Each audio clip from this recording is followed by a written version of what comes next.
Hola, un gusto. Muchas gracias por la acogida. Voy a tratar de iniciar este webinar sin mucha demora, así que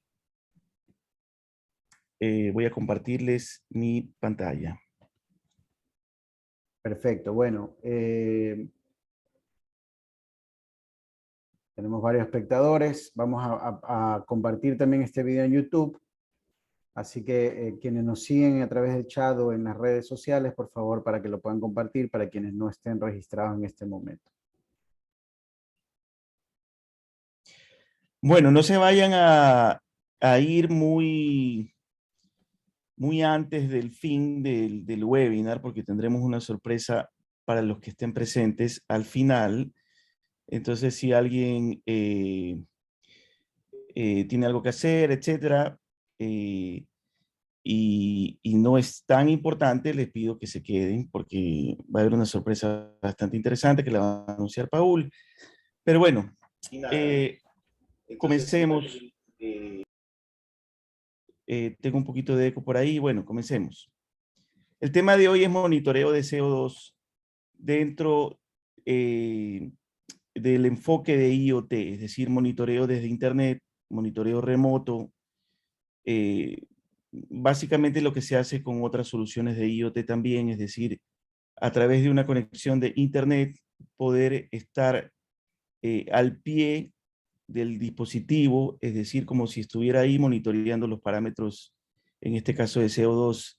Sin embargo, la unidad es mucho más que un monitor de CO2. Ya vamos a ver un poco de qué se trata, ¿no? Aquí en esta primera imagen vemos el equipo que fabricamos nosotros, desde aquí, desde Sudamérica, desde Ecuador, y a la derecha la tarjeta que está dentro, que básicamente nos permite eh, eh, algo muy interesante, que es que a la par del dispositivo nosotros siempre liberamos el código fuente, es decir, que cada uno de ustedes puede programar el dispositivo para hacer no solo lo que viene de fábrica, sino lo que a lo mejor personalizaciones que uno quiere, ¿no? Entonces lo importante es que tengamos esta base de hardware donde nosotros podemos comenzar a soñar, por decirlo de alguna manera, implementar soluciones muy ad hoc, ¿no? Muy a la medida de lo que el cliente necesita.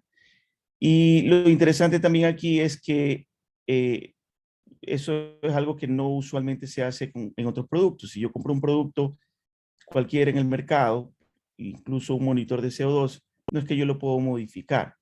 Entonces, normalmente hay muchas trabas para hacer eso y los fabricantes ponen intencionalmente trabas para que no podamos modificarlo. Acá es al contrario, ¿no?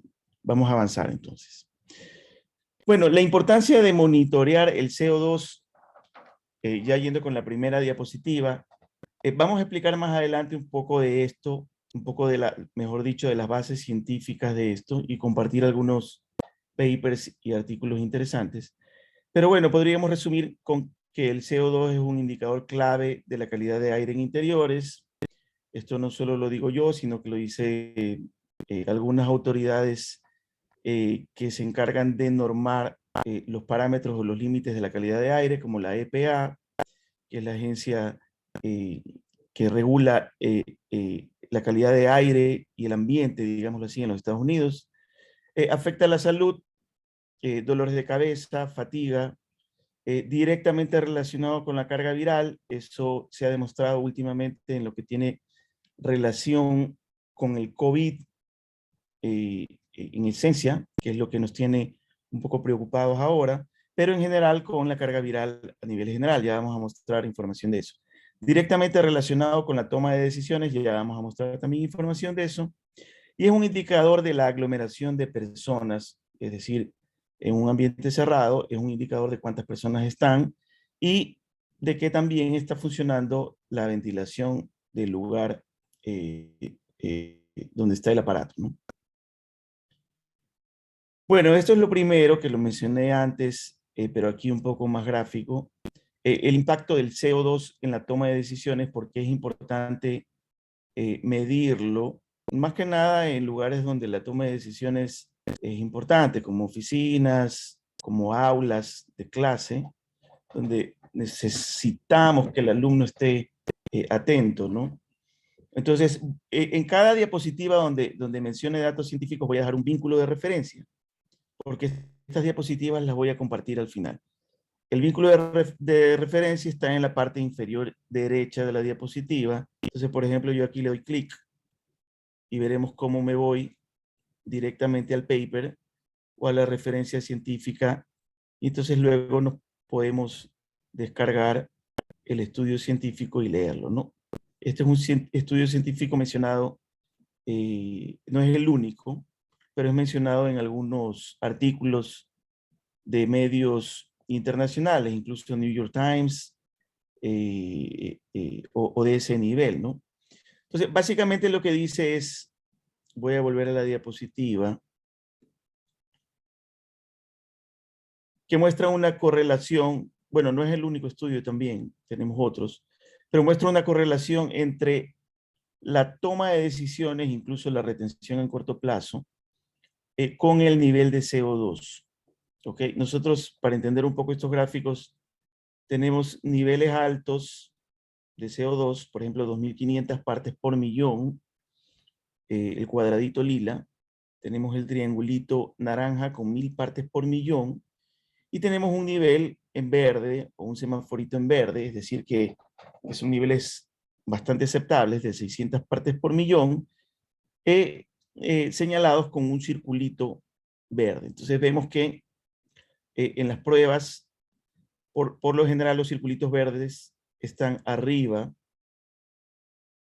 o en el estudio, mejor dicho, y las concentraciones altas están abajo, donde precisamente se califica como sobresaliente lo que está en verde o arriba, luego de una serie de pruebas o tests para probar precisamente el impacto del CO2 en la toma de decisiones. Es decir, buenas decisiones o toma de buenas decisiones aparecen aquí en verde arriba y malas decisiones aparecen abajo. Lo mismo en el gráfico, o de manera similar en el gráfico de la derecha, donde se está evaluando iniciativa y estrategia en la toma de decisiones.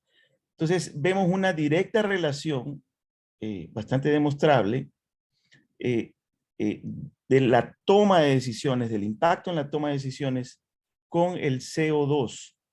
Es decir, por ejemplo, en ambientes como aulas de clase, o donde yo necesito, por ejemplo, una sala de juntas o un evento o una charla, donde yo necesito precisamente en una sala de juntas que se puedan tomar decisiones buenas. Si yo tengo una aglomeración de personas y una mala ventilación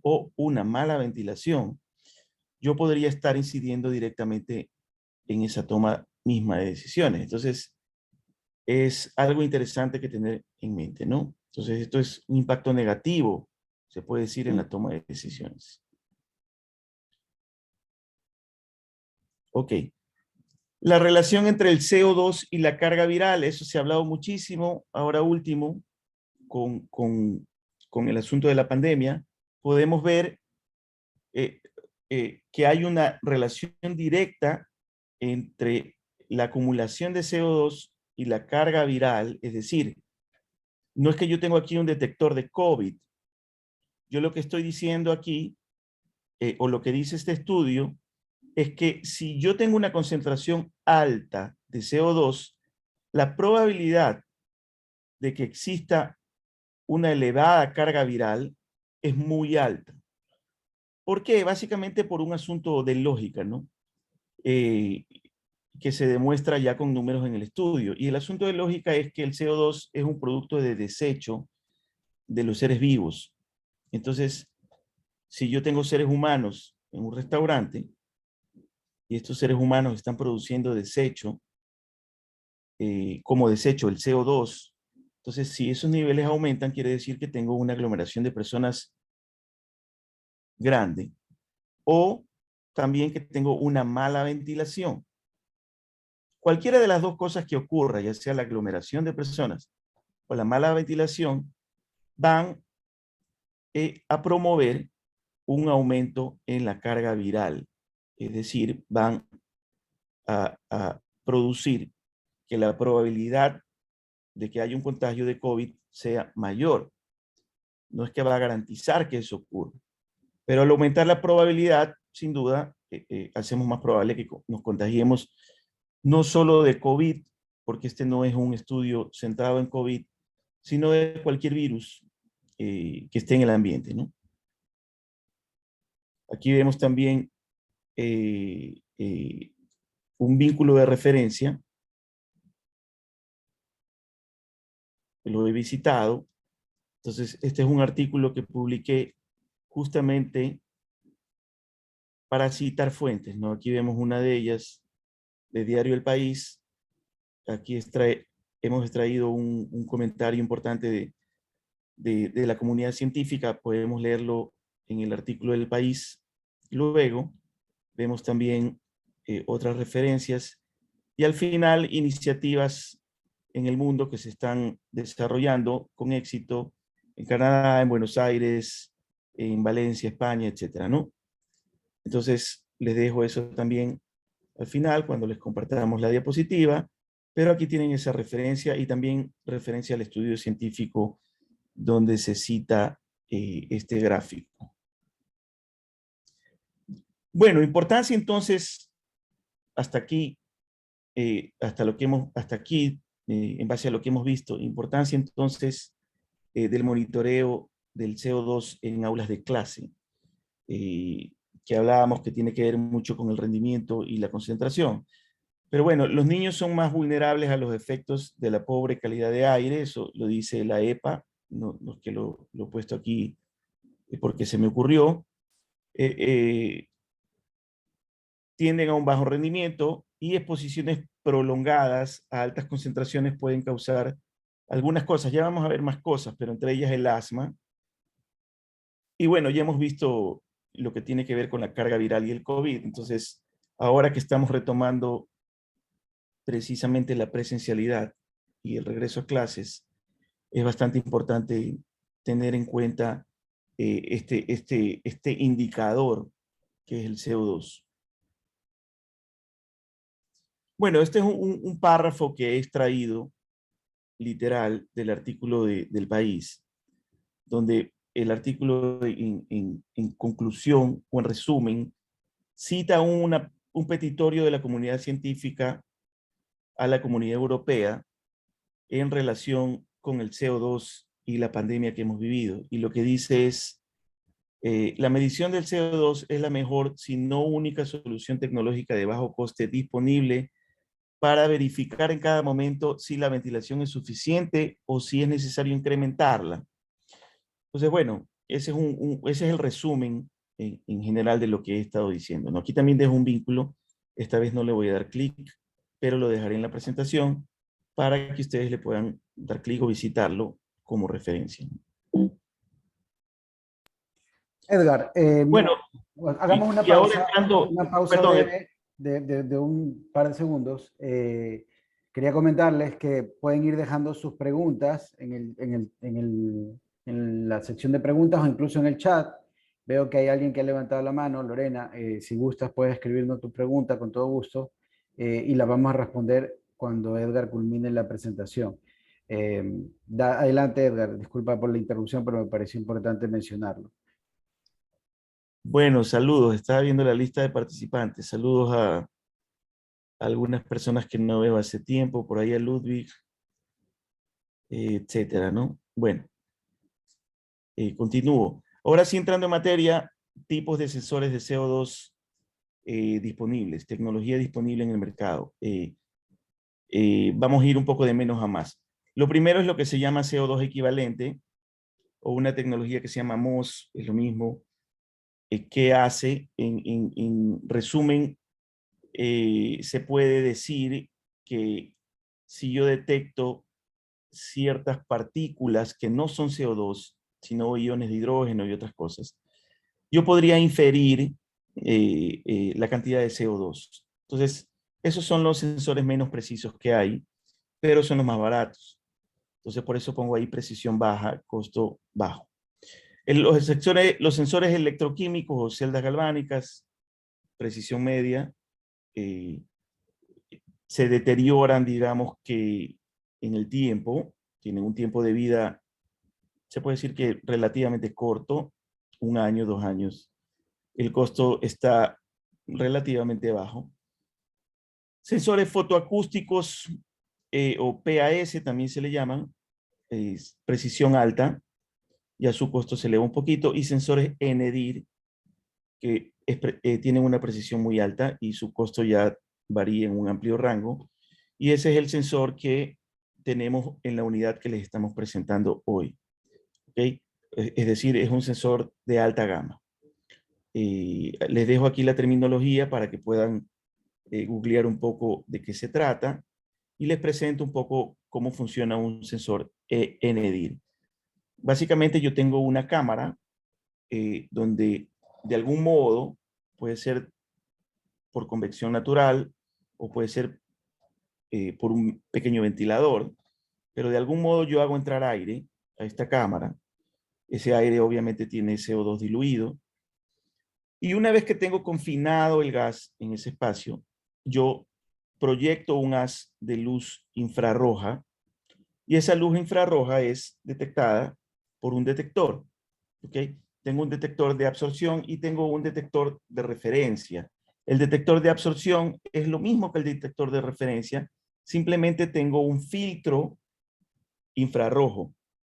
¿Ok? Entonces, no voy a detectar toda eh, esa emisión, se puede decir, o esa longitud de onda infrarroja, solo voy a detectar, perdón, esa longitud de onda infrarroja y al compararlo eh, con el filtro de referencia o con el detector de referencia, luego de una operación matemática, yo puedo determinar con mucha precisión cuánto CO2 se encontraba en la cavidad o en la cámara.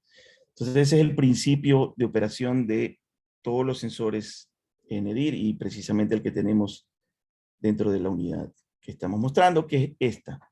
Okay, como les decía, es una unidad, tenemos creo que cerca de 2 años diseñando esta solución.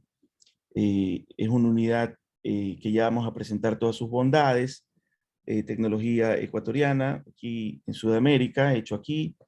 Eh, la tarjeta que vemos a la derecha, lo voy a volver a repetir, es la que está dentro del dispositivo y vamos a ver un poco de qué se trata.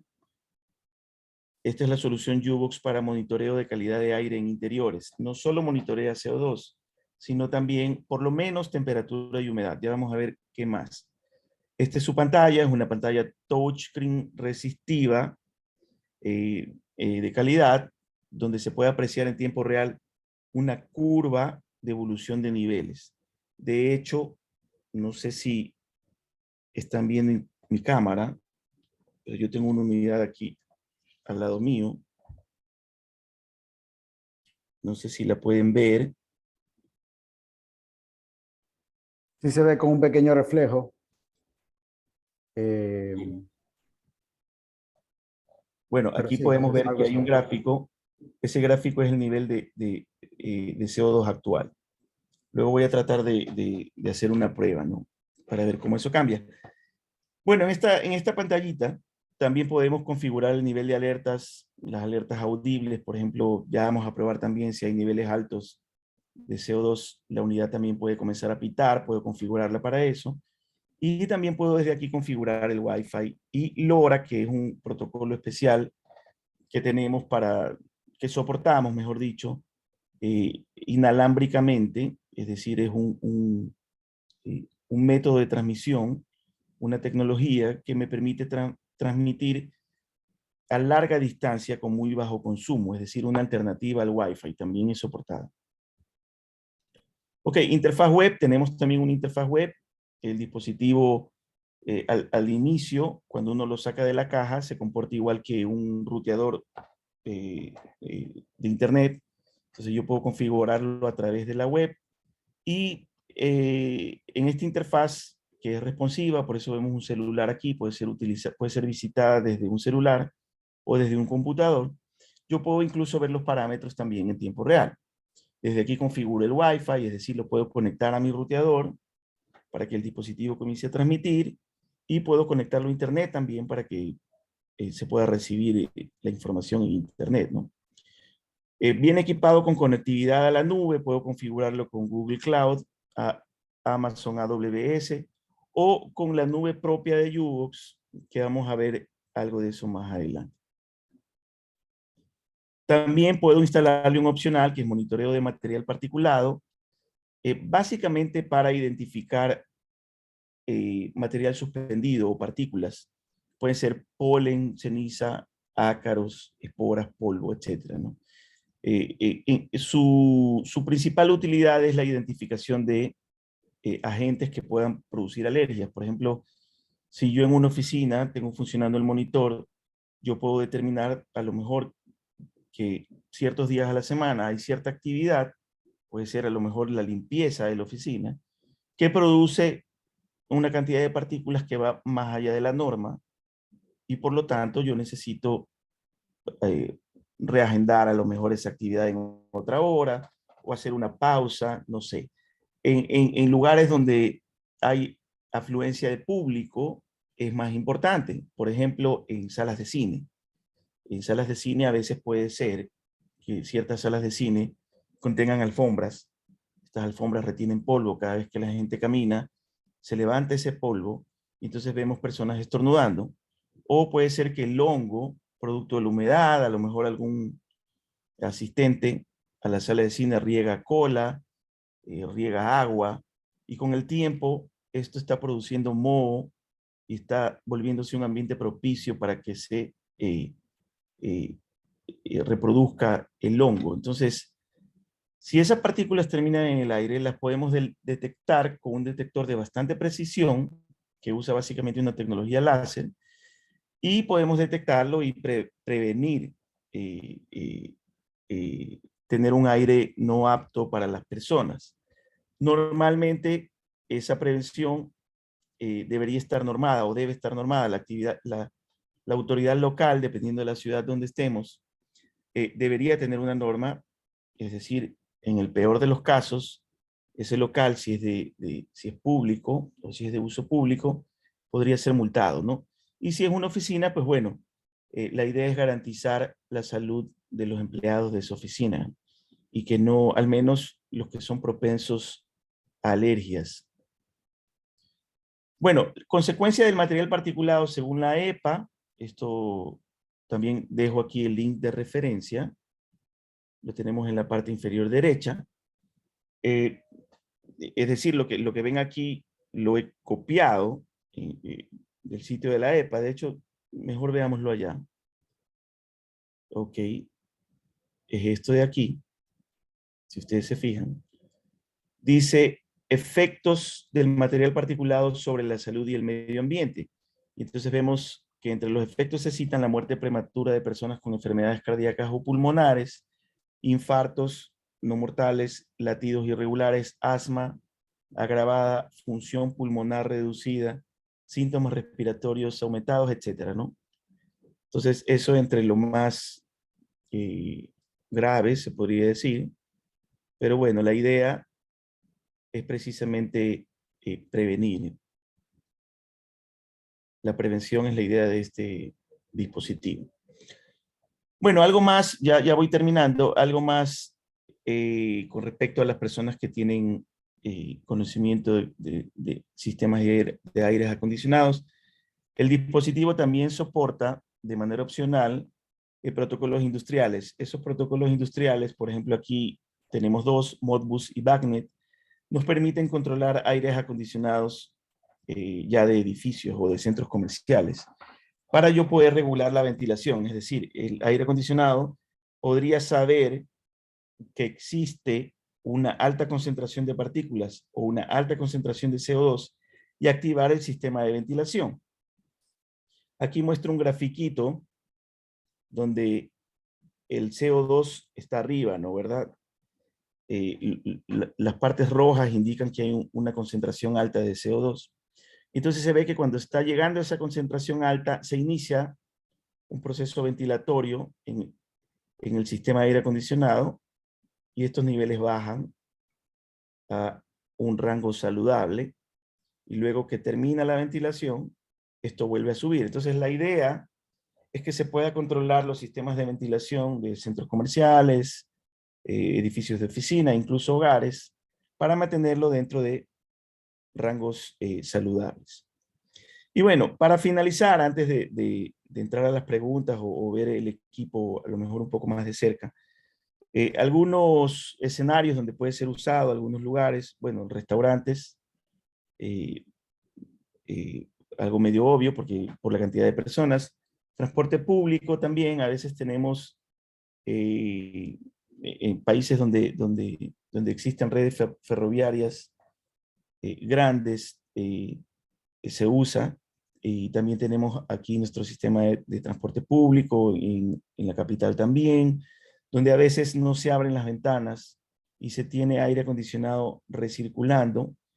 Hace un par de meses nos hicieron un reportaje de la televisión, bueno, hicieron un reportaje en general de la calidad de aire en algunos lugares y se percibió que en un vehículo, cuando se tiene el aire acondicionado en recirculación, el porcentaje o la concentración de CO2 aumenta de una manera peligrosa. Y la manera en que lo solucionó la persona que estaba haciendo el reportaje fue muy simple. Simplemente cambió de lugar la palanquita y en lugar del aire acondicionado y en lugar de hacer recircular el aire, puso que el aire entre de fuera, ¿no? Y entonces los niveles bajaron drásticamente. Basta con eso, basta con bajar las ventanas, basta con muchas acciones sencillas, pero lo importante es monitorearlo, porque a lo mejor si no estamos al tanto o no tenemos el monitoreo, no podemos saber si de repente el chofer de un bus de transporte público decidió que no le gusta que estén las ventanas abiertas y simplemente las cerró.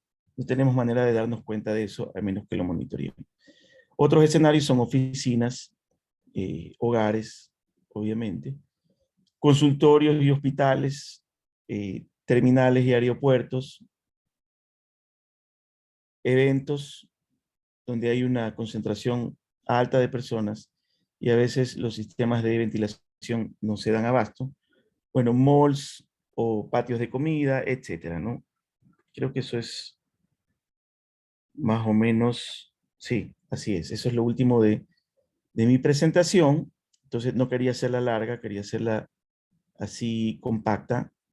Eh, Voy a dejar de compartir la pantalla por ahora y veo que algunas personas estaban Sí, levantando la mano, entonces hay creo algunas que... preguntas.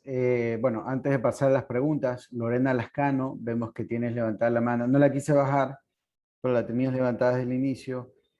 Por favor, si gustas, te puedo dar audio. Si no, escríbenos el mensaje, por favor.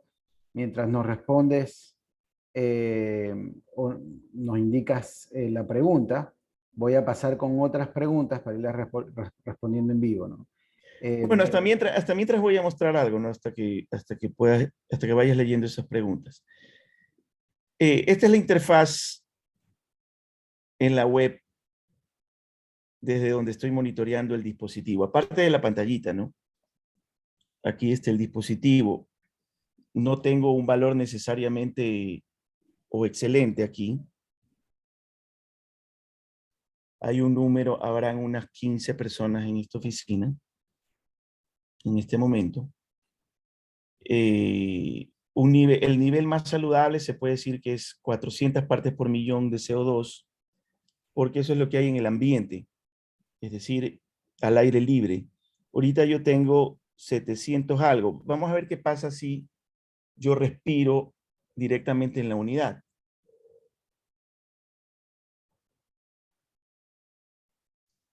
No sé si pueden apreciar sobre el lado, bueno, ha comenzado a pitar encima. Sí, sí, Y vemos se escucha la alarma. Se escucha la y alarma. vemos cómo hay una línea ahí, se ha elevado los valores debajo de la letra U de U-Box, vemos un pico, Y vemos ahí que el nivel de CO2 elevado a más de 3.000 partes por millón. Eso irá bajando en los siguientes segundos cuando se vaya renovando el aire de la cámara del sensor. Pero es muy rápido, ¿no? Ya veremos cómo va bajando. Y lo mismo debería haber reflejado yo en un momento en la gráfica en la nube. Entonces, si yo estuviese en mi casa, voy a grabar esta gráfica. Voy a poner webinar.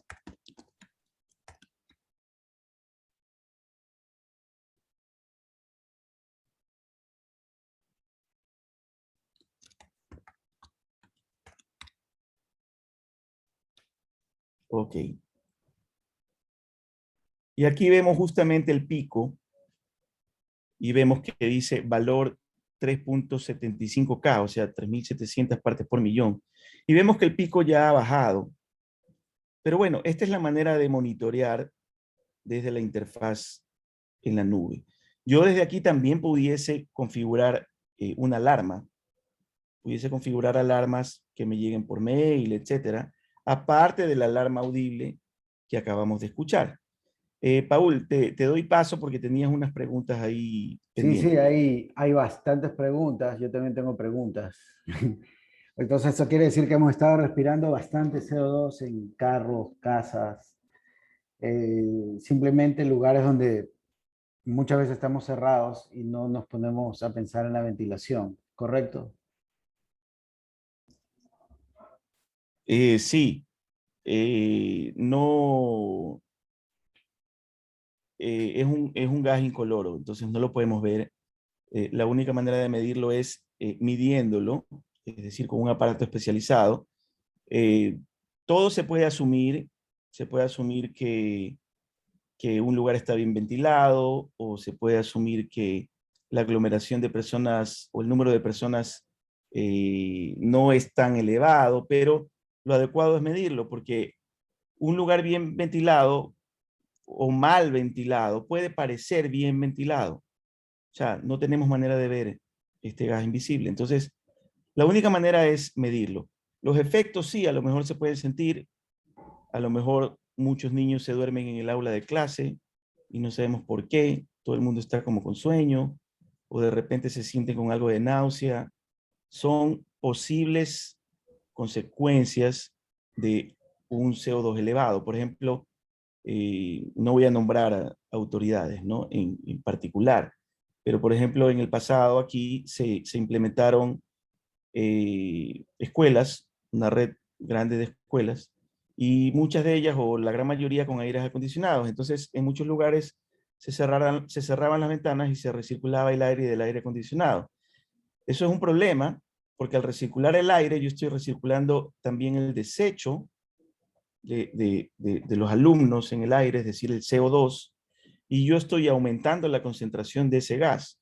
¿Qué ocurre? Como ya hemos visto, podríamos estar ocasionando, debido a un error técnico o a un poco estudio, un estudio pobre de cómo se debe ventilar un aula, podríamos estar ocasionando precisamente una pérdida de concentración o como vimos hace un momento, mala toma de decisiones. Es decir, si yo le tomo un examen oral a un alumno, es probable que una partecita de esa nota mala pueda ser porque hay un nivel exagerado o elevado o elevadísimo de CO2. De hecho, niveles muy, muy elevados ya son bastante tóxicos y dañinos, ¿no?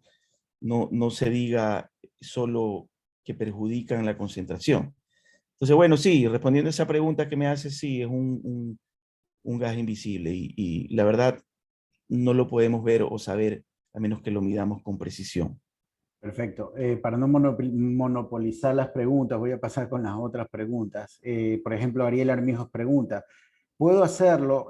Imagino yo que es la medición, creo que sí. ¿Puedo hacerlo con algún lugar de mi casa? Quisiera saber qué tal es la calidad de aire en mi casa. Creo que sí, tú me habías comentado, Eder, que un colegio que está trabajando en este momento contigo en un estudio está probando en aulas, dependiendo de los días, para ir midiendo la calidad de aire. Cuéntanos un poco más de eso.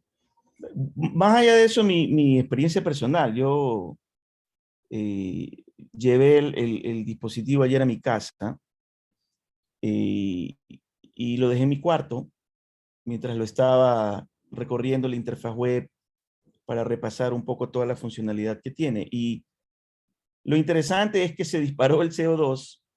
Yo cierro la puerta del dormitorio y cierro la ventana y enciendo el aire acondicionado para dormir y se elevaron los niveles a un punto que comenzó a pitar. Entonces yo me desperté en la noche, me di cuenta de qué era y recuerdo que bajé a tomar agua y los niveles bajaron. Entonces yo dije, bueno, ¿qué pasó?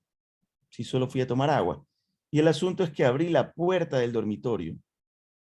Eso fue suficiente para que se renueve el aire.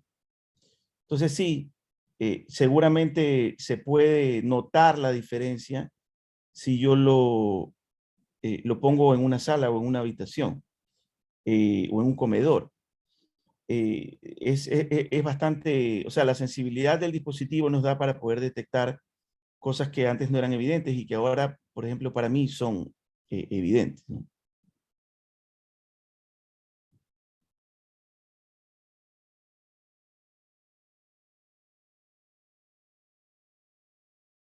Sí, adelante, Paul.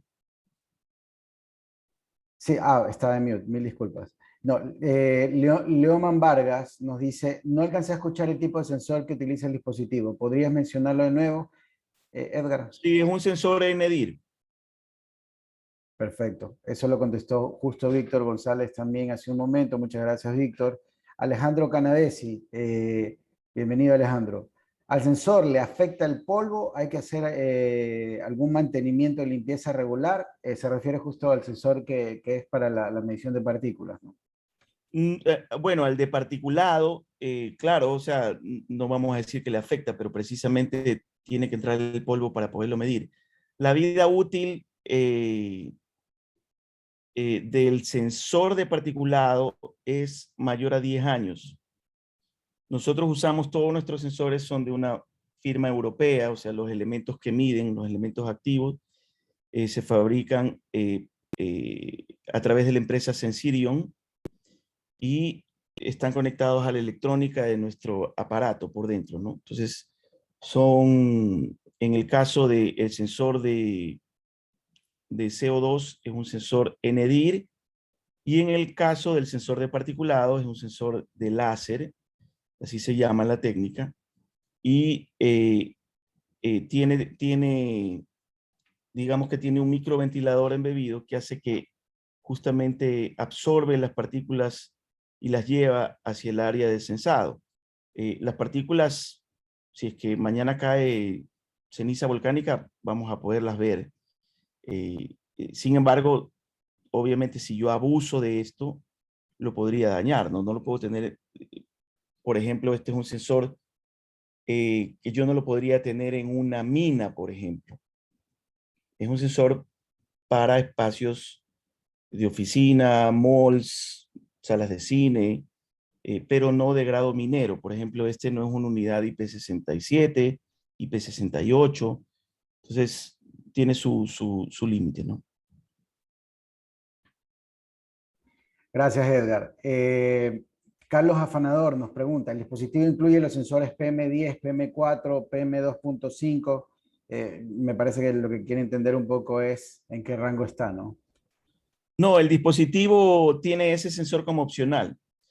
Solo es un sensor, una unidad de sensor que contiene todos esos particulados, es decir, esa unidad contiene PM1, PM25, PM4 y PM10. Entonces, añadiéndole esa unidad, yo puedo censar todos esos 4 parámetros de particulado. Es importante censar esas diferentes categorías porque diferentes partículas encajan en cada una de ellas. ¿Qué significa este PM1, PM25, etcétera? Significan las micras de diámetro, es decir, PM25 significa 2.5 micras. Entonces, hay ciertos partículas que están en el aire que tienen ese tamaño y hay otras que son un poquito más grandes. Entonces, Dependiendo del tamaño, yo puedo saber si es polen, si es ceniza, si es polvo. Entonces, dependiendo de eso, también yo puedo saber qué tipo de alergeno yo tengo, ¿no? Entonces, es un solo encapsulado que se conecta en el aparato, se vende por separado, si ese es el objetivo de la pregunta. La unidad base viene sin ese sensor, entonces se lo puede comprar por separado, al igual que otros sensores también que no fueron objeto de esta charla, pero por ejemplo se puede sensar también amoníaco, por ejemplo, o nivel de oxígeno. Entonces también se venden por separado. Perfecto. No sé si, bueno, hay otras preguntas. Hay muchas, voy a tratar, tratemos de ser un poco Bueno, yo voy a leer una. Estoy claro. viendo una que dice, ¿podría ampliar la información sobre las nubes AWS y Google? Sí, es Nosotros Roberto, enviamos, Roberto Lam. Roberto Lam, sí, nosotros enviamos información a través del protocolo MQTT. Tanto AWS como Google soportan ese protocolo. Entonces, en esencia lo que hacemos es que desde AWS o Google nosotros generamos unas credenciales de acceso que para las personas técnicas son certificados seguros. Y esos certificados se instalan en el dispositivo desde la interfaz web. Entonces, eso es todo lo que se hace. A partir de ahí ya debería comenzar a recibir las muestras eh, en Google o en Amazon, ¿no? Perfecto. Carlos Afanador dice, vamos a conocer cosas el día de hoy. Sí, al final, porque hay unas preguntas muy importantes que creo que hay que tratar antes de hablar eso. Por ejemplo, Silvina Bosch. Saludos, Silvina. Casi siempre te vemos aquí en los webinars. Gracias por estar siempre presente. Dice, ¿es posible que estos equipos sean vulnerables a manipulaciones externas para que no muestren realmente las mediciones correctas? Buena pregunta. Bueno, la persona que lo compra, la respuesta rápida es sí. ¿Por qué? Porque la persona que lo compra se le provee de un usuario y clave. Y entre la funcionalidad del equipo, él tiene acceso al menú de calibración. Entonces, si por ejemplo yo soy dueño de una cadena de supermercados y adquiero estos dispositivos, no debería darles la clave de acceso a todo el mundo. ¿Ok? Debería mantener ese control por parte, yo qué sé, del administrador de sistemas, igual como sucede con cualquier equipo crítico, ¿no? Digamos, un equipo crítico puede ser un firewall o el equipo de ruteo de la empresa. Si yo no tengo esos cuidados, yo podría exponer el equipo de manera a lo mejor no intencional, pero lo puedo hacer a personas inescrupulosas que lo pueden descalibrar. ¿Ok? Eso pasa, ha pasado, bueno, últimamente hemos escuchado noticias la semana pasada que pasa hasta en los bancos, ¿no? Donde personas inescrupulosas acceden a los dispositivos. Bueno, acá todo está seguro siempre y cuando yo tenga segura la clave del dispositivo. Si yo le doy la clave a todo el mundo, pues bueno, esas personas pueden acceder al equipo y descalibrarlo intencionalmente. José Hernández hace una mención que quizás puede terminar en una pregunta. Dice, sería bueno incorporar niveles de acceso. Hay roles de usuarios dentro del acceso al software, es decir, entiendo que hay... Bueno, desde la interfaz web de la nube sí, desde el dispositivo solo dos, que es el administrador y un usuario común. Entonces tenemos solo, no creo que haga falta más niveles de acceso en el dispositivo en sí. De hecho, la mayoría de productos que hacen monitoreo CO2 no lo tienen. Pero en la nube sí, porque a veces tenemos un administrador que puede ver todos los gráficos y puede crear métricas, etcétera, y tenemos un usuario que es solo visor, que solo puede estar al tanto de las alarmas, etcétera. Un poco para, para ver qué puede hacer un administrador. Por ejemplo, yo estoy aquí y yo puedo no solo monitorear el CO2, sino que supongamos que quiero monitorear la humedad. Lo estoy haciendo ahora aquí en vivo.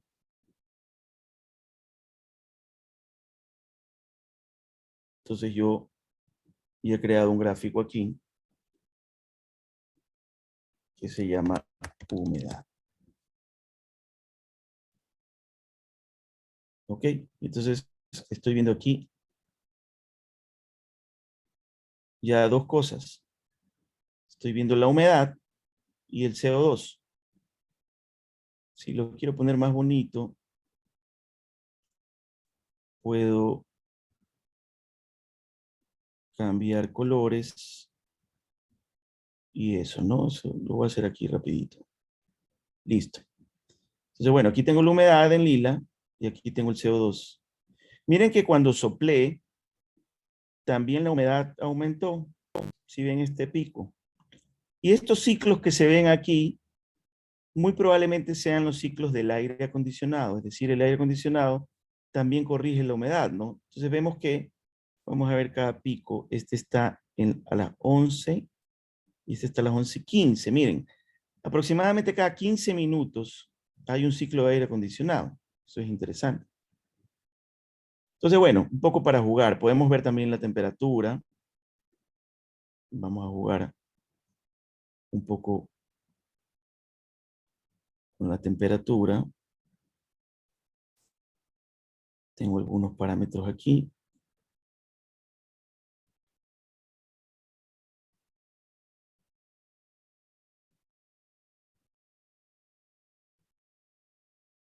Tengo algunas ventanitas de zoom abiertas que no me dejan ver bien. Ok. Voy a elegir otro color para no confundir. Yo qué sé, este de aquí. Y voy a grabar esto con mi dashboard que creé. Y voy a poner aquí temperatura. Grabar. Y me voy a mi board. Y tengo aquí, bueno, se debe haber ido acá abajo. Acá está. Lo voy a poner acá a la derecha. Entonces tengo aquí mis tres gráficas ahorita que he querido hacer graficar para ver, porque miren, la temperatura también varía. Sí se ve. Bueno, lo he puesto en Fahrenheit, creo. Pero también se nota un pico aquí, que debería coincidir con este pico de acá. Sí se ve. Bueno, eso. Es un poco para explicar lo que hace un administrador, ¿no? Perfecto, continuemos con otras preguntas. Andrés Hidalgo pregunta, usos en la agricultura en invernaderos, así como para gallineros. Teníamos una foto de un invernadero con el dispositivo, pero la quitamos un poco porque tenemos ahora una unidad a prueba de agua que es precisamente para este tipo de ambientes. Por ejemplo, en los invernaderos se riega, ¿no? Y a veces la humedad es mucho mayor que en una oficina, por obvias razones. Entonces, la unidad que va en invernaderos, por eso hace rato también puso el ejemplo de la mina, de una mina, ¿no? Donde las condiciones son más extremas, requiere otro tipo de caja o carcasa o enclosure, como le quieran llamar. Y entonces en invernaderos tenemos una unidad que tiene otra pantalla, ya no es touchscreen, ya no necesita ser tan bonita y no necesita ser touch, necesita tener otro tipo de funcionalidad, ¿no? Entonces, precisamente que sea la unidad a prueba de agua es una característica que ahí sí se busca. Entonces, eso. Eso, o sea, la unidad para invernaderos tiene los mismos sensores, sino que es a prueba de agua y los sensores se conectan externamente a través de una especie de cápsula, un enmallado de acero inoxidable por donde pasa el aire y se mide. Perfecto. Germán, sí, vamos a leer tu pregunta, sino que hay bastantes. A ver, Daniel Déjenme Leal. un momento que hay un gráfico que no me cuadra Ok, y quiero corregirlo aquí porque está en grados centígrados, no puede ser 70 grados. te estás Oh, asando. aquí está, aquí está. Se me ha pasado la humedad. Este es el problema. Ok, esa es la temperatura. Ya, ahora sí. Ludwig dirá que probablemente sí, ahí en Barranquilla, sí, sí llegas, ¿o no? Ah, no, no, no, no. Es que acá estamos con aire acondicionado, por eso se me hizo raro, pero había estado copiando la temperatura sin querer. Ya. Entonces, esta es la temperatura real ahora. Daniel dice, 100% de humedad, dice Ludwig. Gracias.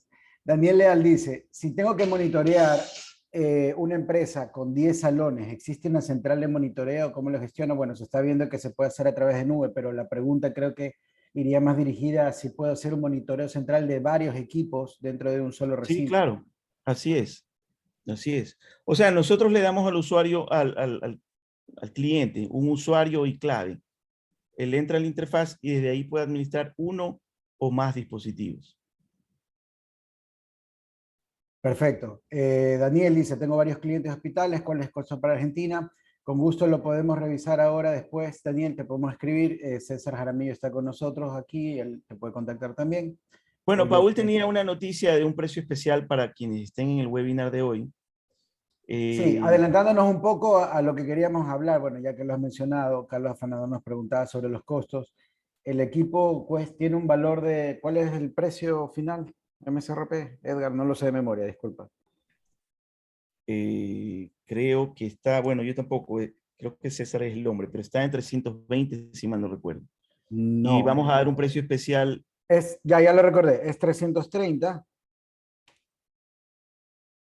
o 320, perdón. Sabes que déjame revisarlo porque es importante que sea exacto. Eso está, eso Ya, era sí, ya es tarea 320 tuya. y a todas las personas que han venido hoy al webinar pueden contar con un 25% de descuento en ese valor por el equipo. Bueno, continuemos, después lo repetimos al final, continuemos con nuestras preguntas que son importantes. Sí, estaba mostrando Y nada más los distribuidores en Ecuador, no sé si se vea. sí, se ven en Estados Unidos también. Estamos en el proceso de firmar con otros distribuidores en otros países también. Alejandro, esperamos contar contigo también en Uruguay y algunas otras personas que han estado en contacto también. Antes de este webinar también estamos en proceso de avanzar, ¿no? José Martín dice, por favor, coméntanos sobre el sistema cloud de Ubux. Creo que lo hablamos, ¿verdad? Sí, nuestro sistema en la nube, nosotros tenemos el sistema en la nube como un plus gratuito por toda la vida del equipo, es decir, no cuesta un extra. Y es como un primer escalón, porque lo que pretendemos es que muchas personas lo integren con sus propias nubes, ¿no? Por eso tiene soporte para Amazon y para Google Cloud. Pero si el cliente no quiere entrar en esos detalles, nosotros tenemos una nube bastante básica, como la vieron, que está basada en InfluxDB. InfluxDB es un producto conocido de una base de datos de series de tiempos, es decir, nosotros enviamos la data a través de un protocolo que se conoce bastante en IoT, que se llama MQTT. Luego tenemos un proceso que depura los datos y los ingresa en esta base de datos de series de tiempo y lo presentamos a través de una sencilla interfaz web, pero hasta ahí llegamos nosotros. Si el cliente quiere hacer algo más complicado, nosotros tenemos un API para que él pueda usar toda esta data y hacer lo que él quiera. Por ejemplo, el integrador podría tener me invento, ¿no? Un sistema en la nube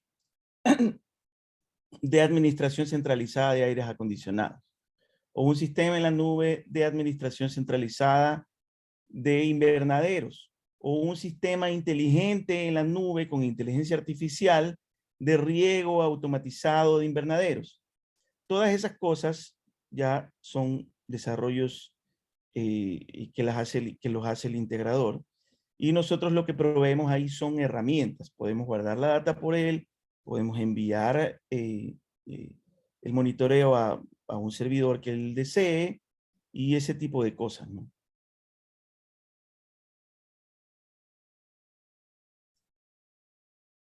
Perfecto.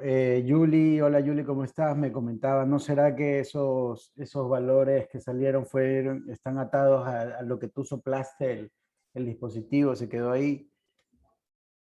Bueno, vamos a ponerlo uno abajo de otro. Al menos la temperatura parece ser que sí subió en cierta medida.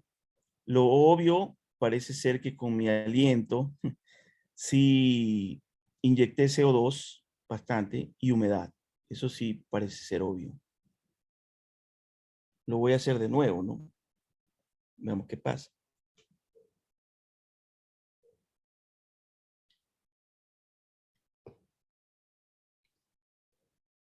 Mientras Edgar hace esa prueba, Vemos cómo comienza, si ven el cuadradito que dice CO2, está en 1204. Vemos Sí, cómo comenzó a correcto. subir y ahorita está en 3000. Vemos cómo tarda unos segundos, ¿no? Pero ha subido y ahora debería, estoy tratando de abanicarle algo de aire, y ahora debería comenzar a bajar. Pero debería haber ese pico aquí también en la web. Voy a refrescar. Voy a poner que se autorrefresque, porque está pausado. Voy a poner que se autorrefresque cada 5 segundos. Miren, pero Perfecto. aquí ya se ve mi pico. Y este pico también se ve acá arriba, así se puede observar, ¿no? Entonces se ve que en efecto la humedad y el CO2 es lo que ha sido la respuesta a mi aliento. Y bueno, no sé, temperatura está en veremos, pero al menos estos dos sí corresponden a lo que he soplado yo. Bueno, nos queda poco tiempo, no queremos extendernos mucho y quedan 4 preguntas. José Martín, capacitaciones Yugos ¿para cuándo? Vamos a retomar el tema de capacitaciones a través de TechExpert, aproximadamente en un mes, más o menos, así que estén atentos. Germán Larco, ¿cómo se realiza la planificación para saber cuántos sensores o dispositivos se requieren según áreas, tamaño de espacios, etcétera? Sí, eso ya se debería tratar con un técnico, pero depende mucho de los metros cuadrados, de la altura y del tipo eh, de espacio. Por ejemplo, no es lo mismo tener una sala de cine que tener una sala de una casa.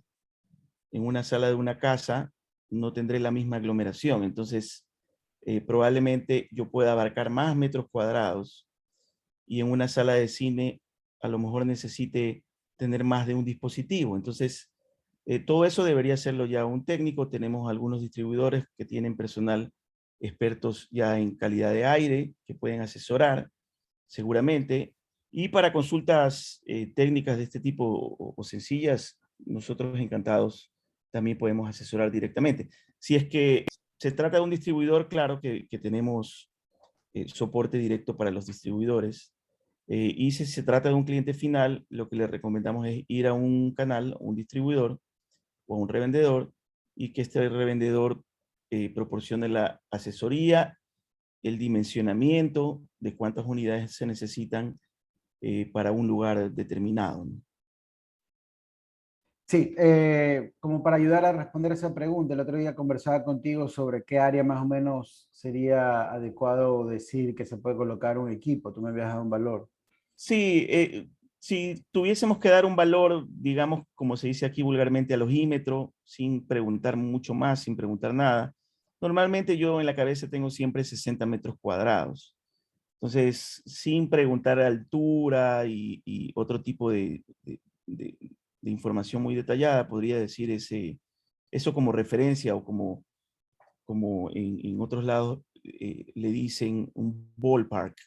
Se podría usar ese número, ¿no? Perfecto. Alejandro pregunta, para ponerlo en el transporte público, ¿soporta el uso en ese ambiente? Por ejemplo, a lo que se refiere es al movimiento del bus, por ejemplo. Sí, claro, ¿Algo? Sí, ¿no? Ok. así es. Y de hecho también soporta, si ustedes ven aquí abajo, este conector va a la pared, ¿no? A una fuente, un adaptador. Y este conector es de 12 voltios, es decir, puedo conectarlo tranquilamente a una batería de un bus, ¿ok? Soporta en realidad de 9 a 30 voltios, es decir, si el bus tiene baterías de 24 voltios también.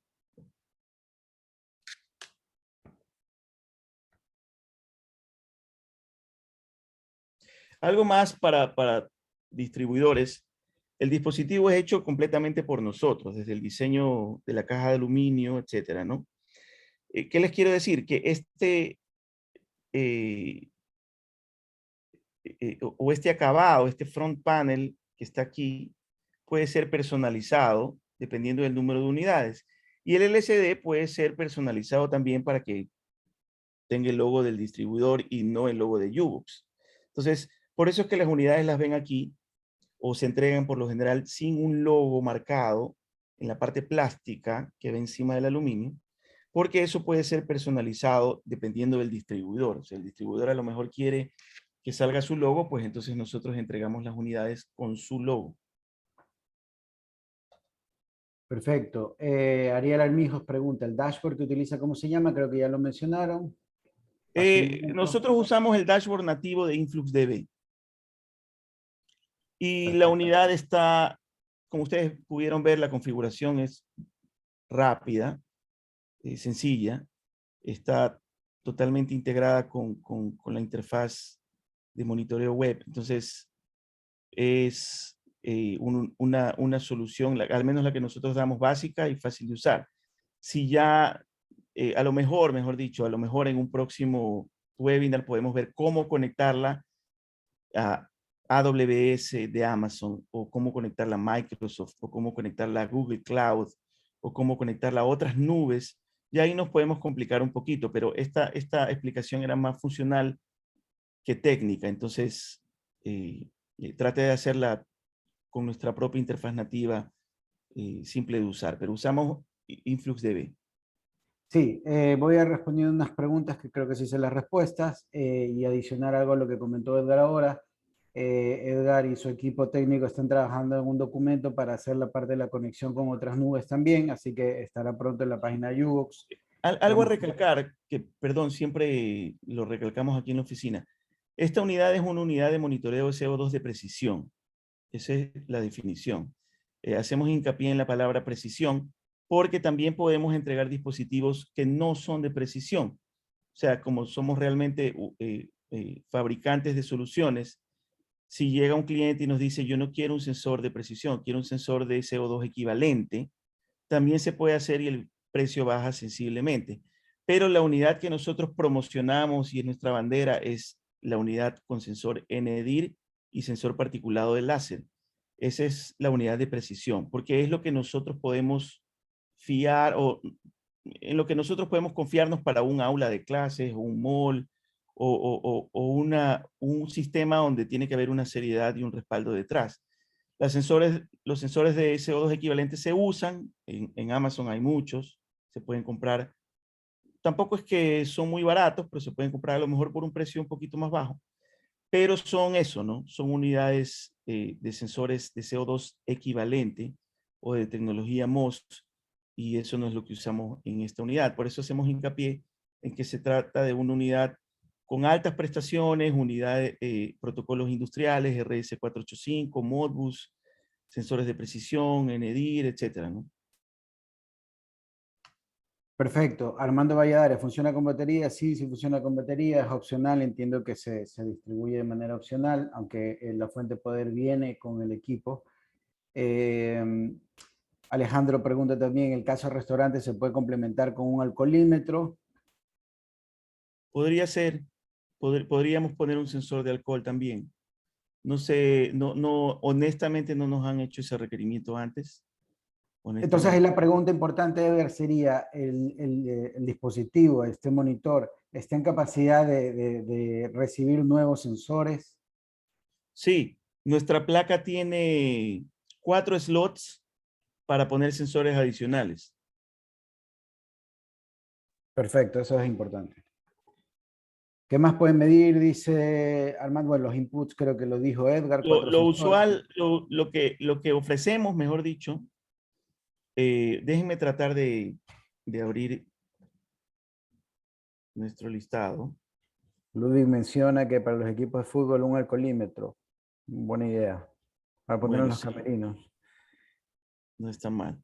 Vamos a, perdón.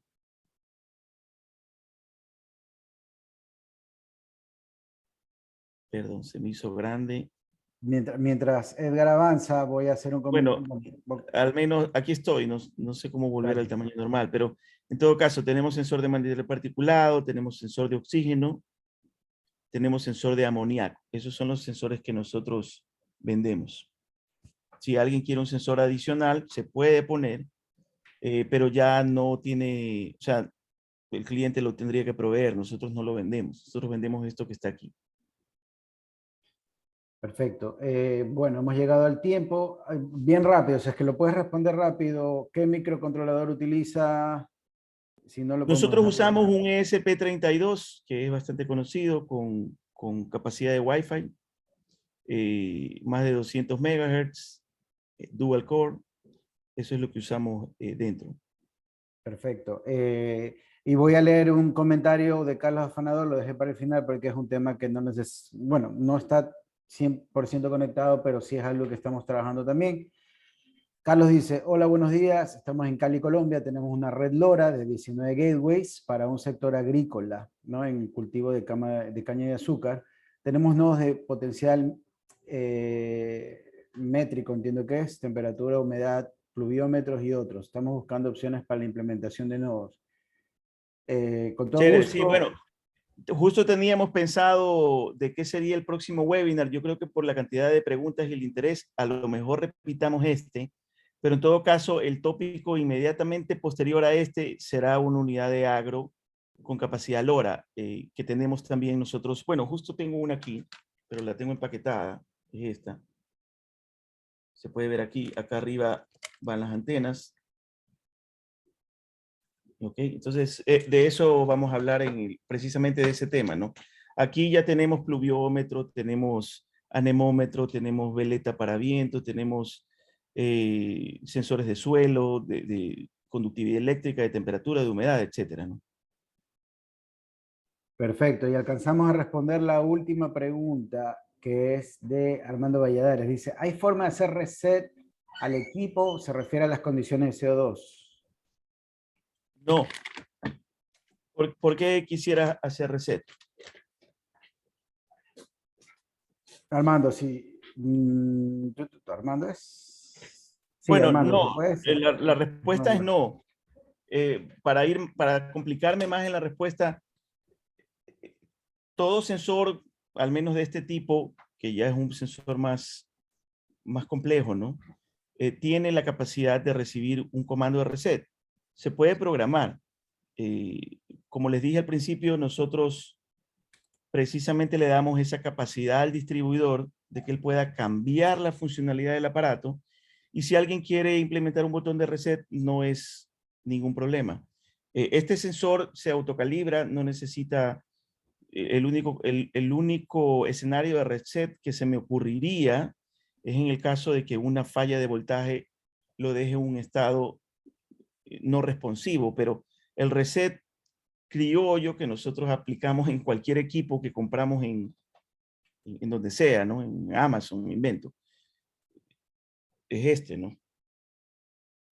Saco el power y lo vuelvo a conectar, en caso de que hubiera un desperfecto, pero no hemos tenido esos casos.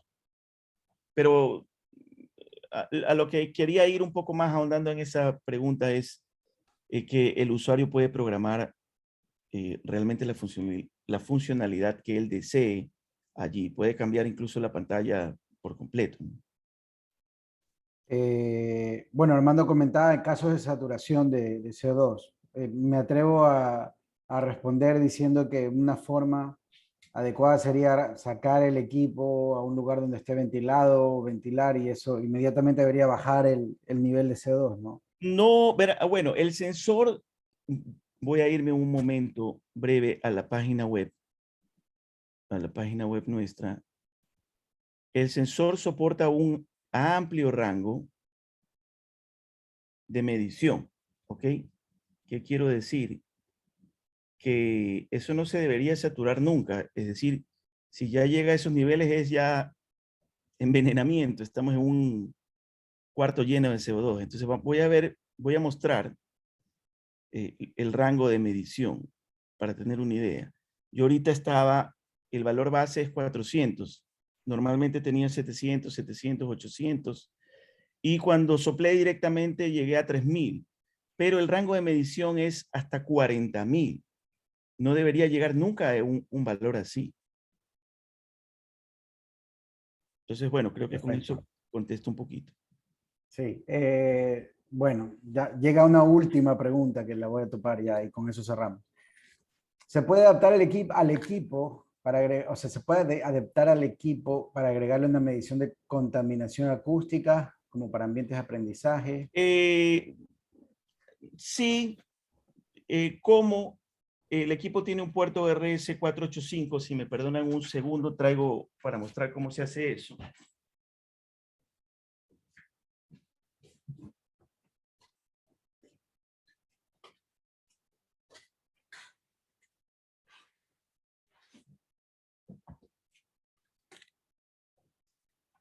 Este es nuestro sensor de contaminación acústica. Entonces, lo que hacemos básicamente es que esta unidad, no sé si se puede observar, se debe colocar en el lugar donde se desee medir. Aquí hay un conector desde donde yo enrosco un cable que va hacia el equipo. Y esto de aquí se comunica con el equipo a través de RS485 y un protocolo que se llama Modbus, que lo vimos hace un ratito de paso. Entonces, esa es la manera de... Pero esto normalmente no se hace en este equipo, sino que se hace en un equipo que tenemos para exteriores. Pero si se quiere medir en interiores, también se puede. Por ejemplo, en una escuela donde a lo mejor en la hora de que los chicos están en los corredores se vuelve molestoso el ruido, se podría medir también ahí.